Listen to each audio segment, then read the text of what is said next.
Assalamualaikum warahmatullahi wabarakatuh. Kami akan mempresentasikan proyek riset kewarganegaraan kami yang berjudul Algoritma Media Sosial, Keaslian Informasi Publik, dan Tantangan Hukum Terhadap Kebebasan Berpendapat di Indonesia.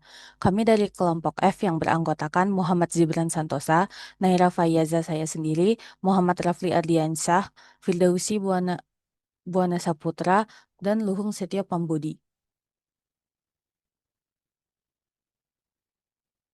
Pendahuluan, di era digital, media sosial seperti Instagram, TikTok, dan Facebook menjadi ruang utama untuk berpendapat dan berbagi informasi, sekaligus memengaruhi wacana sosial, politik, dan budaya.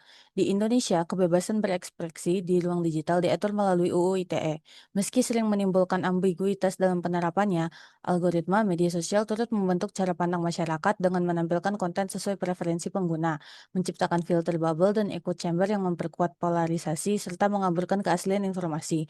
Hal ini menimbulkan tantangan bagi regulasi dalam menjaga keseimbangan antara kebebasan berpendapat dan keaslian informasi di era digital. Rumusan masalahnya, bagaimana algoritma media sosial menentukan informasi yang disampaikan? Apakah informasi di media sosial akurat atau dipengaruhi kepentingan tertentu? Bagaimana regulasi kebijakan digital dan UU ITE berperan dalam penyebaran informasi dan kebebasan berpendapat di ruang digital? Sejauh apa kebijakan dan algoritma yang ada dapat menjamin keadilan informasi bagi masyarakat?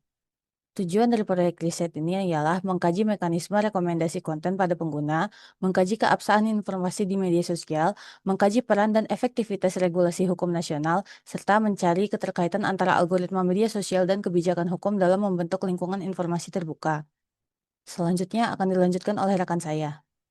Selanjutnya adalah bab metodologi penelitian. Kami di dalam artikel ini menggunakan metode penelitian SLR, yaitu Systematic Literature Review, yang berfokus pada view penelitian-penelitian yang sudah ada sebelumnya, bukan berfokus ke membangun algoritma baru. Nah, untuk kriteria inklusi dari tahap pertama SLR ini adalah string pencarian. Dengan string pencarian sebagai yang sudah ada di layar, kami menemukan 3.150 jurnal dan semuanya bersumber dari Google Scholar. Nah, setelah itu didefinisikan kriteria kedua, yaitu rentang tahun antara 2015 sampai 2025. Hal ini karena SDG itu baru ada di 2015. Nah, kemudian didapatkan 2.950 jurnal. Setelah itu kami membatasi lagi di artikel atau conference paper karena kami ingin menjaga kredibilitas dari jurnal yang dipakai untuk dasar sebagai analisis nanti. Didapatkan 203 jurnal, kemudian kami batasi regionnya di Indonesia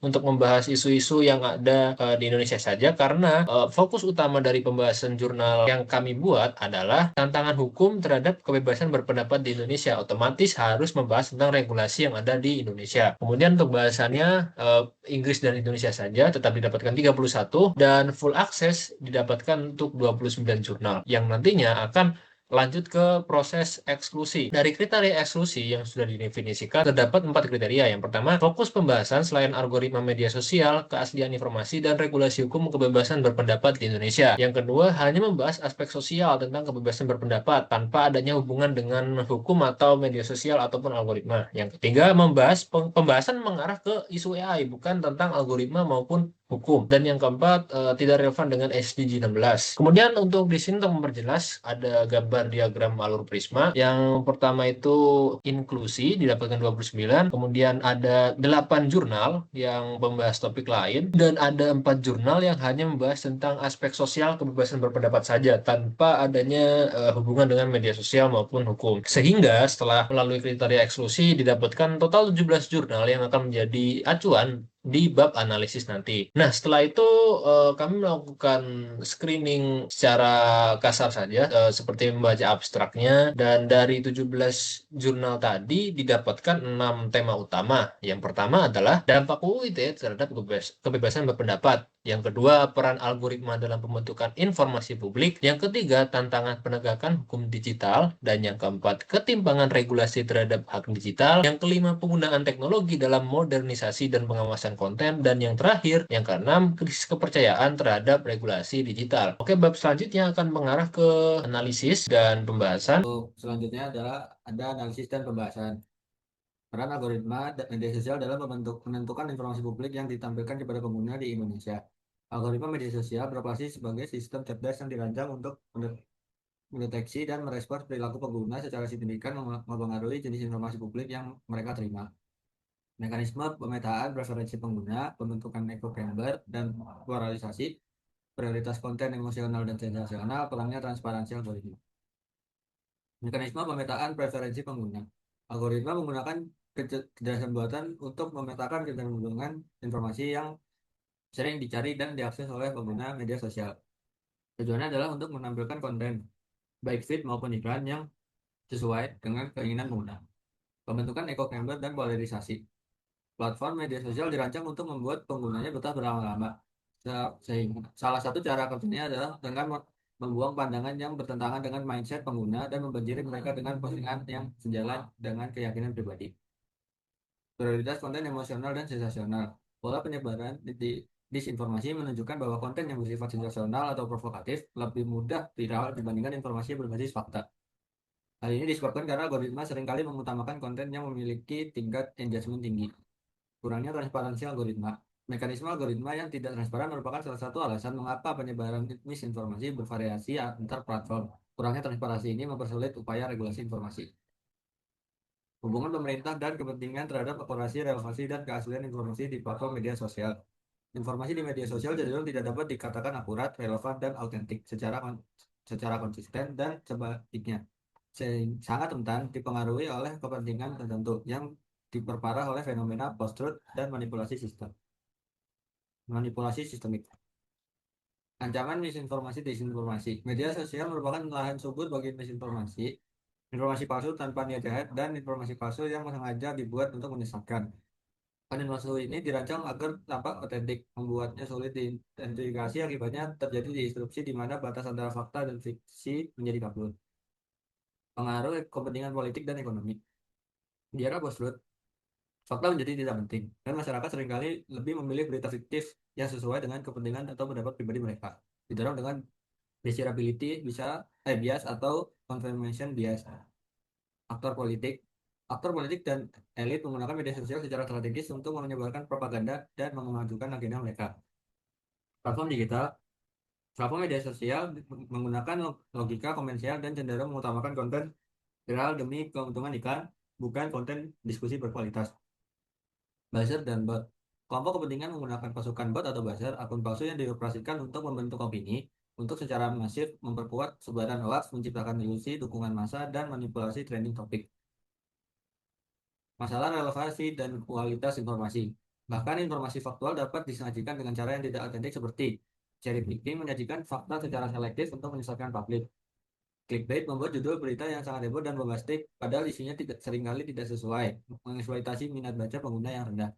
Bias konfirmasi. Algoritma menciptakan filter bubble atau echo chamber, menyebabkan pengguna hanya menerima informasi yang homogen dan sesuai dengan keyakinan pribadi mereka, yang menurunkan kualitas dan keragaman informasi yang diterima. Peran Undang-Undang ITE di ruangan digital. Adapun beberapa undang-undang ITE di dalam ranah digital seperti 1. Di dunia digital yang semakin liar, Undang-Undang ITE hadir sebagai rambu lalu lintas biar internet kita nggak jadi ajang bebas-bebasnya. Kedua, aturannya dipakai pemerintah untuk ngerem atau penyebaran konten berbahaya, hoax, ujaran kebencian, fitnah, pemerasan, dan lain-lain. Undang-undang ini juga menyentuh hal-hal seperti transaksi elektronik, etika komunikasi, dan perlindungan data. Jadi bukan cuma soal ngerjain orang lewat nge-tweet. Nah, lalu ada juga Kominfo ikut turun tangan lewat aturan teknis, misalnya pemblokiran situs berbahaya, supaya ruang digital tetap aman dan nyaman dipakai masyarakat. Lalu ada juga isu dan keterbatasan Undang-Undang ITE. Bahkan dalam Undang-Undang ITE sendiri juga memiliki isu dan masalah dalam implementasinya. Berikut beberapa contohnya. Yang pertama, masalahnya beberapa pasal Undang-Undang ITE, terutama pencemaran nama baik, sering bikin bingung karena multitafsir. Akhirnya banyak kasus publik yang masuk ranahnya abu-abu, memang nggak jelas. Disinilah dilema munculnya, gimana caranya melindungi masyarakat dari disinformasi tanpa mematikan kebebasan berpendapat. Ya, ada perkembangan teknologi jauh lebih cepat daripada update regulasi. Jadi undang-undang ITE sering kalah lomba lari melawan kecepatan internet. Karena itu, revisi regulasi jadi sangat penting. Tujuannya apa?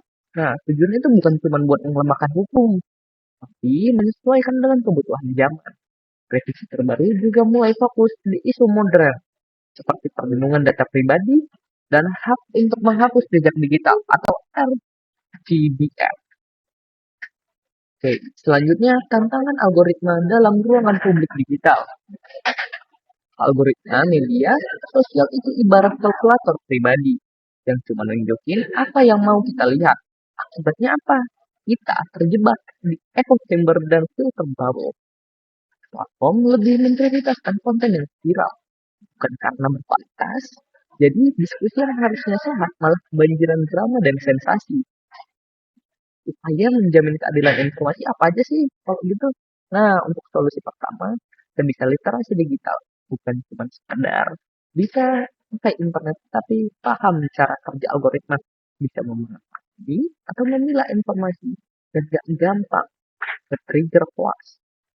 Lalu, transparansi algoritma juga penting, biar kita tahu kenapa konten tertentu nongol di timeline kita dan apa saja bias yang tersembunyi. Untuk selanjutnya adalah kesimpulan.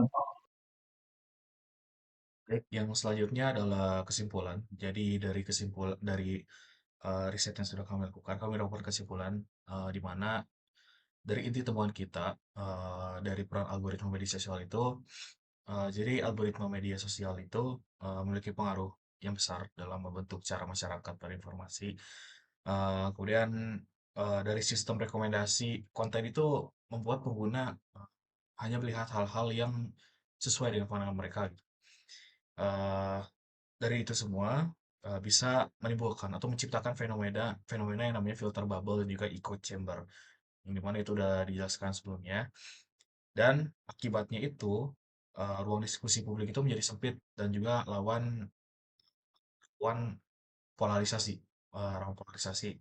Nah, kemudian selain itu juga algoritma juga cenderung memprioritaskan konten emosional dan juga provokatif dibandingkan informasi faktual yang akhirnya dapat mempercepat penyebaran misinformasi atau informasi yang salah. Kemudian itu adalah dari peran algoritma media sosial. Yang selanjutnya itu ada regulasi dan tantangannya. Di mana regulasi itu kita ada UU ITE atau Undang-Undang ITE.